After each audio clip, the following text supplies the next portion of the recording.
Today, I'm going to be doing everything I ever wanted to do in Terraria.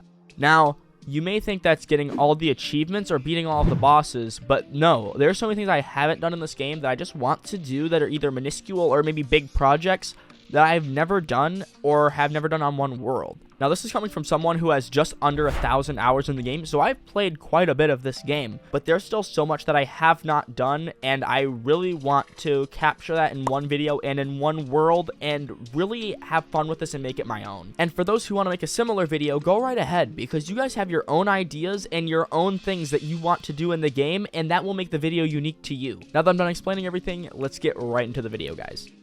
First things first, as usual in Terraria, you want to get some wood so you can start building stuff. Now me, my cousin Zeke, and my buddy Blake are mining out a ton of terrain so that we can build a town here, because that's one of the parts that I want to do for this video is building a huge town. We got a decent amount mined out by nighttime, but we are playing on master mode, so we wanted to build a shelter, otherwise we were just going to continuously die the whole night. We didn't get a house built. After getting absolutely massacred, I started on our starter house. This is just a house that we're going to use so that we can stay in safe at night, and I will build a better house later on. My next objective is to go mining with Zeke. That way we can get better items, so survival might be a little bit easier. We definitely got some stuff that would help us out a lot more, and Blake built a pumpkin house. Now, I did skip ahead quite a bit here because my main goal here was to get comfortable in master mode so that I didn't have to worry about dying as much. So now I can get to building and doing the other things that I really wanted to do for this video. So I googled some ideas for houses because I have zero build skill or inspiration in this game, so I really needed help with this. Once I found something I liked, I went straight to getting the materials that I needed. For my house, I wanted to use this design, so for the materials, I went to a living tree to get the living wood wand so I could place living wood. I went to the jungle for wood to use for some of the walls and for some of the supporting beams of the house, and the rest of the house was made of stone, stone brick, and just regular wood. Now it was time to get rid of the starter house. I left this block over here because that's where the players will spawn. Now it's time to get building my main house.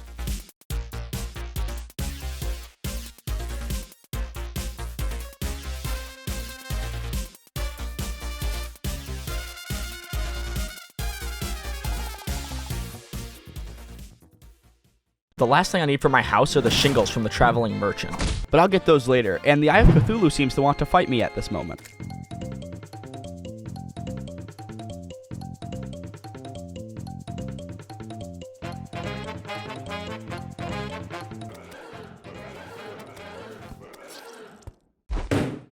Next, I wanted to start working on a sky island house. So I started building up to the sky and started working on this very confusing looking layout.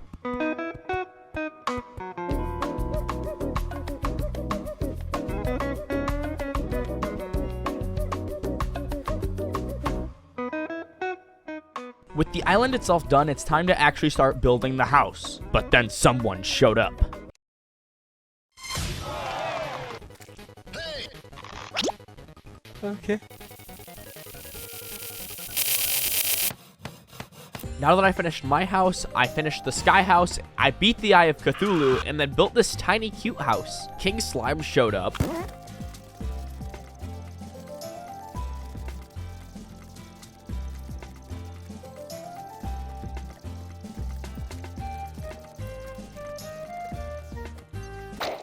I also gave the brain a try. Next, I helped Zeke build his house. Then we went over to the dungeon, built the Skeletron Arena, and beat that bastard. After that, we went into the dungeon to get the Muramasa, then we went to go use our shadow keys in hell, and then we went to go fight the Brain of Cthulhu.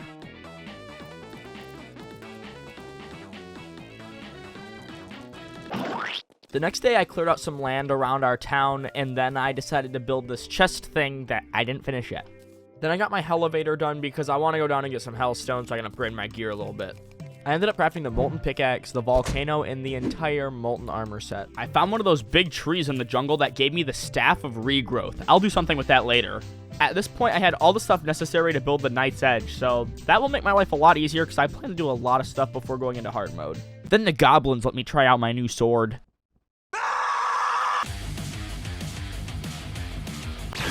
Next, I did some touching up on the houses, like getting the actuation staff so I can fix the pillars on my house, and then I got the teleporters so now I can make this ladder thing that I want to do with tables. Then I finished up this chest room thing. After all that was done, me and Zeke sat down and had a discussion. Quite the day for a party. Yeah, I see the balloons floating on back there. It looks nice. The balloons are flying, the cake is going, the thunder is thundering. It's a good day. Good day for a party. The pumpkins are lit. Fish is flying. Ah! It's a nice day to relax, you know, just sit at the picnic table. You know, it's by the nice warm light. You know, there's been a lot of gossip recently. Oh yeah? Let me hear it. Oh yeah. Look at these guys over here. The nurse and the vine lady over here. They're gossiping. Where'd the pumpkin house go? Pumpkin house! I think they're quite happy that shit's gone. After that, I went down to the jungle so I could get spores and vines so I could craft the axe of regrowth. This is an item that I think I'll keep through the entire playthrough because it knocks down trees really fast and it replants them.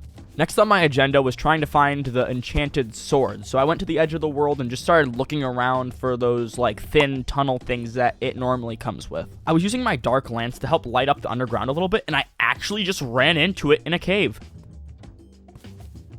Next, I wanted to build something in place of the pumpkin house to make it feel more like a town, so I wanted to build an apartment building, and I wanted to use obsidian brick for that. Once that was done, I laid out the entire base for the build.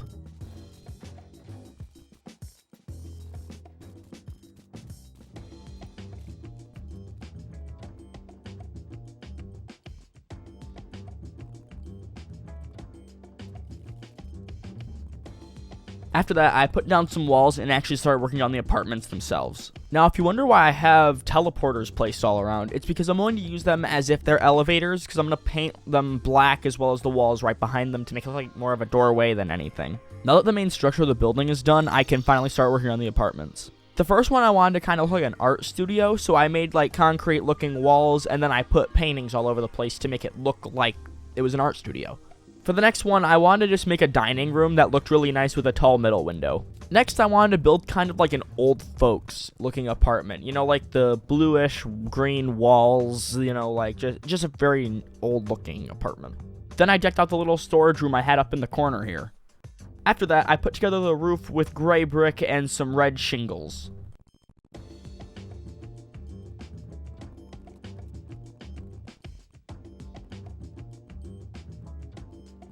After that was all done, I wanted to put one more apartment in the attic area of this building. I wanted this one to look more like a workshop, so I decided to put chests above to kind of look like more of a storage, and then I put a really long table. To finish it up, I put a fireplace, and that was it. The apartments are now done.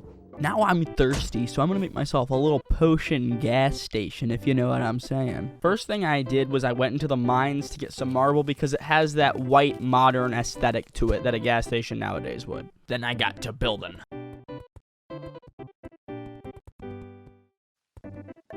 I finished it off with a giant potion bottle to let everybody know that, hey, this is where you come to get Yoshi at. With the potion station now finished, I wanted to make the elevator fit in a little bit better, so I made it look like a little mining well. After that, I wanted to build a little cloud that would take me up to the sky house that I made earlier.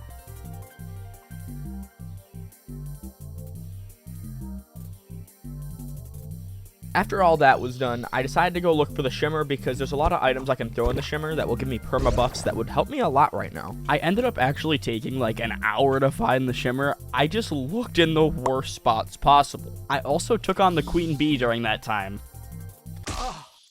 Once at the Shimmer, I put in the Life Crystal to get the Vital Crystal, which permanently increases HP regen. I put in the Mana Crystal, which gives me the Arcane Crystal, which permanently increases mana regen. And then I put in an Apple, which gives me Ambrosia, which permanently increases mining, tile, and wall placement by 5%. Now it was time to get started on something huge. Now, traveling around the world took a very, very long time, but I wanted something that was good for travel, but also extremely cool looking. I wanted to build a subway station. So I started building the structure of the subway station by using stone bricks and stone slabs, which took quite a while. Remember all that subway stuff I was just talking about? Yeah, forget all that. And I'm also a wizard right now. Don't worry, I'll get back to the subway stuff in a bit, but I was so hyper-focused on crafting the terraspark boots right now that I had to do it. I had pretty much everything already. All I had left to get were the ice skates and the water walking boots. I found the ice skates in like the third chest in the ice biome. Took me like 15 minutes. Now I'm about to go on a really long tangent because it took me 3 days to get the water walking boots. So there's two different ways you can do this. You can go to the ocean and check the chests in the ocean and they have a chance to have the water walking boots, or you can fish for them, which I did because I couldn't find any boots in the ocean chests, and I'm not going to a new world because that's stupid. So I guess I'm going to spend 3 days fishing in this stupid ass game. Also, if you haven't noticed yet, I accidentally drained like 90% of the ocean. So after 9 hours of AFK filling the ocean back up, doing like 30 quests for the angler because his dumbass is the only way to get good gear for fishing, and after opening a bunch of ocean crates, I finally got them. The water walking boots! Now we're going back to...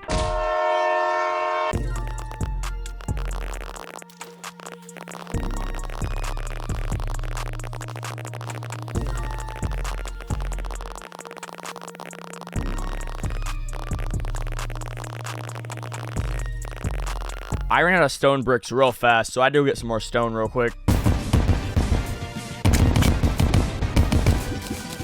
Now it's time to start building the subway train itself. Now, I wanted to have 4 subway cars, one each having their own designated teleporter that would take them to a specific cart on the map. I finished the design for the first cart, but I did not like the blocks that I used. I wanted something that made it more bright and more colorful. So I went to Reddit, and they told me that slime blocks were a good idea. So I replaced all the main building blocks with slime blocks, and it looked way better. And after some painting, the first cart is done. Then I went ahead, got the second one done, got the third one done, and got the fourth one done. I redid the colors one more time because I think this one looks a lot better than the last one. I added down some minecart tracks to really add that subway feel. And then I finished it off with the walls in the back, and that's pretty much it. The subway is now done. At least the one at home, because now I gotta collect all the teleporters and rebuild the subway station wherever I want it to end up at. But yeah, that's gonna be it for this video, guys. If you guys enjoyed it, please subscribe. It would help me out a ton, guys, because I do want to make more of these and complete this series. That being said, thank you so much for watching, and I will catch you guys next time.